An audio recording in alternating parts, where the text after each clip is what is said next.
告别流水账式 Vlog 剪辑，今天学如何利用音乐和音效设计制作有手就会的30秒 Vlog 短片。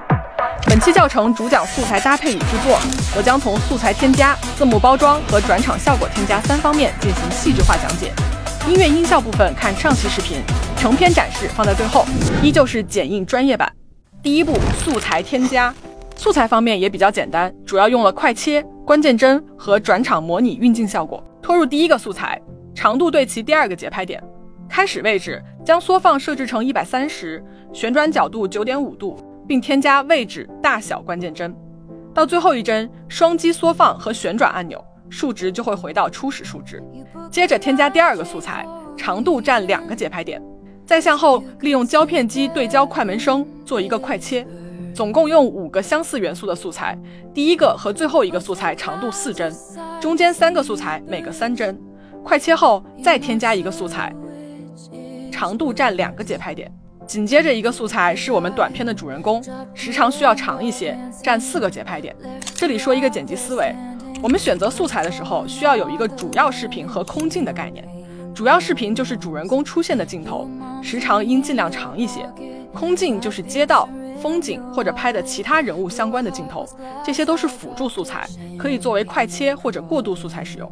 紧接着再向后又是一组快切，总共是6个素材，前2个素材各9帧，第3个素材6帧，后面3个素材2个3帧，1个2帧。快切后是一组空镜，总共4个素材，各占2个节拍点。第一个镜头添加入场动画展开，时长0.3秒。再向后也是主人公出镜，时长稍长，占3个节拍点。这里根据音乐的节奏同样做一组快切，交代人物做这件事的过程。每个镜头长度4到8帧，我这里用了5个素材。快切后接一个主人公出镜，长度到第3个节拍点，后面再接3个空镜，这个空镜展示人物所在的环境，各占3个节拍点的长度。空镜之后紧跟一个主人公镜头，长度占5个节拍点。再向后也是主人公镜头和辅助镜头交替出现，但是相邻镜头之间一定是主人公的镜头比空镜时长更长。这里我直接把剩余素材都拖进来，这里素材长短大家可以根据我的时长做参考，也可以根据自己的素材长短去调整。最后一个素材添加出场动画渐引，时长默认。第2步，字幕包装。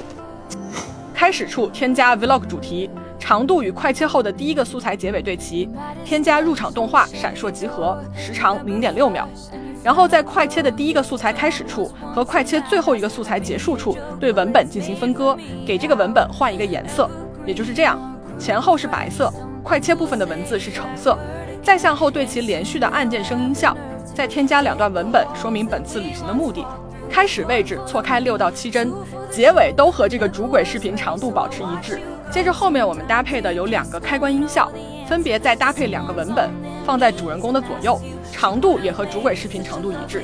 最后在链条音效开始处添加结尾字幕，长度与视频结尾对齐，字体参数参考此图。第3步，添加效果丝滑转场。往期视频也讲过很多次的一个剪辑思维，转场效果通常会叠加 Whoosh 音效，这个视频会让你感受更加的深刻。第1个和第2个素材中间搭配 Whoosh 添加转场，镜头速移，时长0.3秒。2.11秒处搭配相机拉杆声，添加特效闪白在2个素材中间，长度4帧。7.18秒处也搭配相机拉杆声，添加5帧左右的闪白特效。8.24秒处搭配 Whoosh 音效，在2个素材中间添加转场推进，时长默认。在快切结尾搭配胶片叠加效果做转场。记得把混合模式修改成绿色，后面不再重复提示。11.03秒处添加一个白场，长度4帧，覆盖前面素材1帧，后面素材覆盖3帧。在白场最后1帧位置添加混合模式关键帧，把不透明度拉到0，向前1帧，再把不透明度拉到100。